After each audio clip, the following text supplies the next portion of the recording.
Buenos días, yo soy Ángela Suárez, directora del Instituto de la Conversación. Un honor para mí tener esta conversación contigo, Verónica. Mucho gusto. Hola Ángela, yo soy Verónica Barreto, soy estudiante de antropología en último semestre y estoy muy emocionada de estar acá. Bueno, vamos a arrancar. ¿Crees que votar es una herramienta real de cambio o solo un trámite? Yo sí creo que votar es una herramienta esencial de cambio. Yo creo que en primer lugar, todas las luchas que se han dado por el sufragio no se hubieran dado si eso no fuera así. Y sí se ha demostrado que las elecciones y por quién uno vota, sí, o sea, cuando llega esa persona al puesto que llega, sí se generan cambios, sean los cambios que hayan, pero sí hay cambios, entonces en la votación sí genera cambios y creo que es muy importante ejercer el derecho al voto por eso, porque es una forma de cambiar las cosas. Yo estoy absolutamente de acuerdo contigo. Creo que es un derecho y además una responsabilidad que tenemos como ciudadanos. Es la forma en la que podemos promover determinadas ideas y determinados cambios políticos. Y la gente está frustrada, está indignada, está decepcionada. Estamos todos por el curso en que están tomando las cosas, pero realmente la herramienta que tenemos a nuestras manos, que es el voto, no la estamos utilizando lo suficiente. Entonces, pues sí, sí, creo que es una herramienta muy poderosa a nuestro alcance. De acuerdo. Mm, ¿Qué medio utilizas principalmente para verificar si una noticia política es falsa? A veces me cuesta un poquito de trabajo. Me he sorprendido a mí misma, como diciendo, como así? ¿Qué pasó? ¿Y esto qué es? Y alguien al lado me dice, no, pero fíjese bien, de pronto eso no es así, como mire la fuente, y como, ah, sí. Entonces, me sigue costando un poquito de trabajo. Trato de acudir a los medios tradicionales, pero muchas cosas llegan por redes y parecen verosímiles y en realidad no lo son. Creo que pues para mí ha sido una lección como de aprender a ser más cuidadosa, pero tal vez no todo el mundo se toma el mismo tiempo y es tan cauteloso. em, y es como un aprendizaje colectivo y yo creo que muchas personas sí pues creen todo lo que leen, ¿no? Sobre todo las personas mayores. Mi mamá tiene 89 años y es una amante de la tecnología, vive metida en redes, en Facebook, en Instagram, en todos lados y a veces me dice como, si vio lo que pasó y yo no, mami, eso no es cierto. Ah, pero, pero claro, ella no tiene ese filtro tan marcado, tal, pues porque no ha estado tan expuesta a ese tipo de fake news y le cuesta trabajo pensar que van a publicar algo que parece real y no es real. Entonces, pues creo que somos todos muy vulnerables a replicar cosas que no son verdaderas y tenemos que ser más cuidadosos. Sí, yo estoy de acuerdo, yo también suelo acudir mucho a las redes para noticias, pero sí es un tema a lo que uno le tiene que tener mucho cuidado, entonces cada vez que me sale algo, yo acudo también a los medios tradicionales como para cerciorarme. Y de hecho ayer también me pasó en una cosa de redes que me salió que el arreglo de flores que le habían mandado a Paloma Valencia como amenaza de muerte, pero eso me salió antes que el titular. Entonces yo como así, yo creí que Uf, pues fue muy sí, fuerte, tremendo. me pareció tenaz, después pues ya leí con calma y sí, o sea, era la amenaza de muerte que pues brutal, pero yo creí que Mm. algo había pasado. Y también lo que dices de tu mamá de las redes me pasa mucho con mi abuela. Y ella de verdad es convencidísima, es como, pero ¿cómo me vas a decir que es falso si me lo mandaron por Aquí está la WhatsApp? foto. Mira, aquí está. Sí. Sí, entonces yo creo que entonces es verdad que mucha gente no se toma el tiempo de hacerlo y yo creo que es muy importante también. Y otra cosa que está pasando es, porque creo que hay una generación como la tuya que es más consciente de eso y es más juiciosa verificando, pero hay otra generación más chiquitos que realmente no están acostumbrados a entrar por los medios tradicionales, sino que lo que saben del mundo es a través de las redes. Por ejemplo, mis hijos, yo creo que en su vida ven un noticiero o leen un periódico, pero pues saben de Irán y de Trump y de la discusión con el Papa y de lo que está pasando en Colombia gracias a Instagram. Esa es su principal fuente de información. Entonces, pues es un poco peligroso también el tipo de información que están recibiendo, ¿no? Sí. Ahí no sé cómo hacen los más chiquitos para cerciorarse. Sobre todo porque se comparten es muchas opiniones. Y hay muy, o Mm, sea, en los medios tradicionales sí hay los sesgos, pero en las redes sociales ya son como el podcast de tal hablando de tal cosa, pero desde esta perspectiva. Y pues con eso del, bueno, de las páginas que le salen a uno, em, el pues es algoritmo. el algoritmo, gracias. Es hay muchas más como opiniones mucho más radicales y hay poca objetividad. Entonces eso también siento que puede ser peligroso porque es como esta persona dice tal, tal y tal, entonces las cosas son así, ya sea porque es un medio de noticias tal, tal y tal, y es, no, en realidad es una persona dando su opinión sobre una noticia o también son muy amarillistas. Entonces como volviendo a algo más violento o como más oscuro de lo que debe ser para atraer. Entonces yo creo que con esas cosas también hay que tener cuidado. De acuerdo.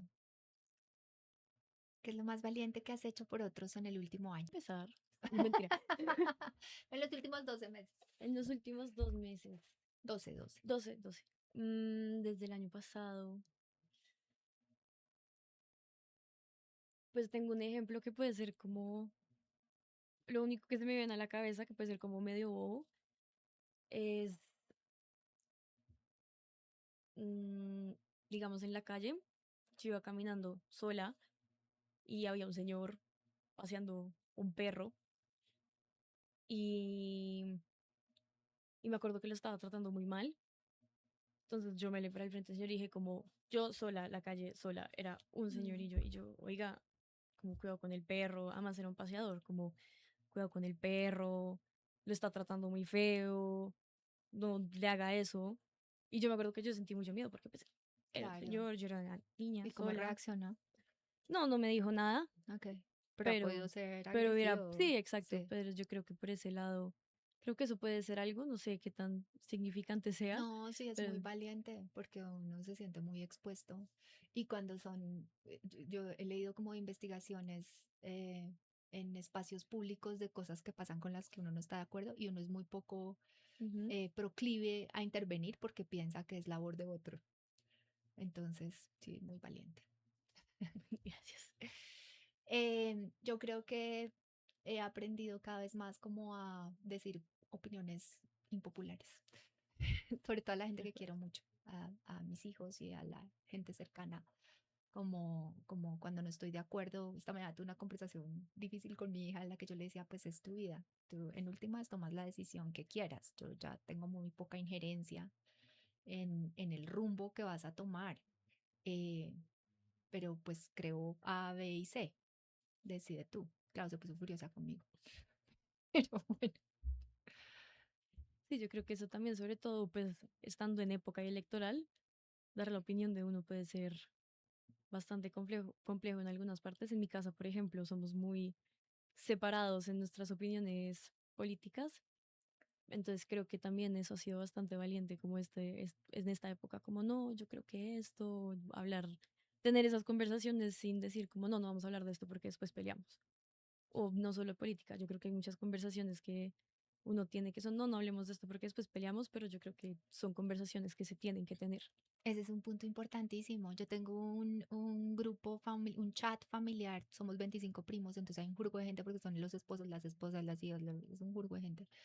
Y una de las reglas del chat desde hace mucho tiempo, muchos años, yo creo que desde las elecciones pasadas, es que nadie habla de política ni de religión. Y pues claro, hablamos de las noticias familiares y es chévere sentir a la gente cerca, pero no puede ser posible que uno excluya temas tan importantes y de tanto impacto en nuestras vidas por miedo a no pelear. Ujú.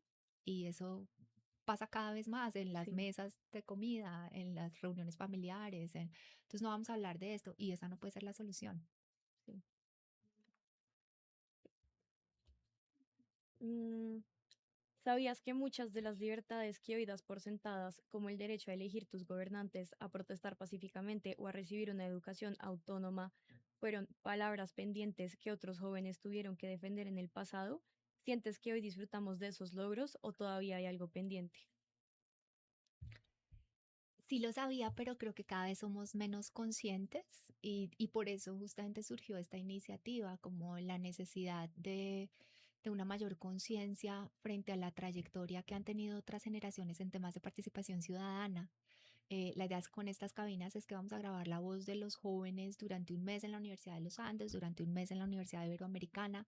Luego esa información se va a sistematizar, se va a agrupar y se va a hacer un match entre algunos de los jóvenes que grabaron, que vivieron esta experiencia y personas mayores que tienen una trayectoria importante en temas de participación ciudadana, porque lo que queremos es promover ese intercambio de saberes entre generaciones y que los jóvenes sean más conscientes de las luchas que ya han esgrimido otros en aras de lograr los derechos que hoy tenemos todos. em, y además que sean conscientes también de que las frustraciones y las tensiones no son nuevas, ¿no? Que hay muchas cosas comunes entre generaciones que nos identifican y de las cuales podemos aprender. Em, Creo que es un aprendizaje muy importante. Sí, yo estoy de acuerdo que hay muchas luchas que vinieron antes que han sido pues dadas Sentado. por sentadas. Entonces, por ejemplo, yo no creo que mi generación, pero definitivamente la generación arriba mío da muy por sentado el derecho al voto y deciden no votar. Es como, pero ¿para qué? Si eso no cambia nada y no sé qué. Mm. Y hay muy poca conciencia de lo que se, sobre todo mujeres, lo que se luchó para poder llegar a tener ese derecho. Y pues ya solo darlo por sentado, pues no me parece que esté bien tampoco. Y eso pasa con muchas cosas, muchas cosas que, a los que podemos acceder hoy, a las, muchos privilegios que tenemos hoy en día, o pues muchos derechos que vienen de cosas que yo siento que la gente ya da por sentado y se borran esas luchas de las otras personas y las trayectorias De por completo. acuerdo, y eso ha conllevado un cambio de mentalidad muy importante. Yo el otro día hablaba con una persona mayor que me decía, pues es que una mujer, no, una persona mayor además muy culta y muy estudiada y como partícipe en la vida política, y me decía, pues es que yo realmente no creo que una mujer tenga como el mismo criterio jurídico que un hombre. Y yo, ¿de verdad me estás diciendo eso en pleno 2026? Sí, sí, los hombres son mejores abogados. Entonces, y claro, uno cae en cuenta que pues esta persona ya en sus 90 es que vio una realidad muy distinta de pequeña y cuando estaba creciendo, y tiene eso tatuado en el corazón, muy arraigado, y nosotros crecimos con otra mentalidad, por eso todavía existe y fue hace muy poco. Sí, Entonces no somos conscientes del salto cuántico que hemos dado en las últimas décadas en términos de derechos y de privilegios, como dices sí. tú. Y también lo cercano en tiempo que estuvo. Sí. ¿Cómo te informas sobre política? ¿TikTok, portales de noticias o lo que dice el parche? Formo mucho por TikTok, para ser sincera, como veo muchas cosas, pero también está lo que comentaba antes, que muchas veces lo que sale en TikTok ni siquiera son noticias o como canales de noticias, sino personas diciendo como pasó esto, esta es mi opinión, o pasó esto y tenemos que hablar de esto. Entonces, digamos, si me sale eso, yo sí luego voy a otros portales de noticias, verifico pues qué información puede, claro que hay cosas que no siempre salen, pero también me parece pues verificar qué información es cierta, qué información no, qué información puede ser amarillismo o qué información está sacada, puede estar siendo sacada de contexto. Entonces yo uso ambas bastante. O sea, TikTok me da como la primicia y luego yo hago la investigación por mi lado. Yo utilizo mucho redes también, pero pues redes de medios tradicionales. TikTok no tanto, entonces en última sí llego al Tiempo, o al Espectador o a Semana y también miro los periódicos eh, con regularidad. Entonces, pues, pero otra generación. También. Bueno, Verónica, muchas gracias. Un Muchas gusto gracias. haber tenido palabras pendientes contigo. Muchas gracias, Ángela.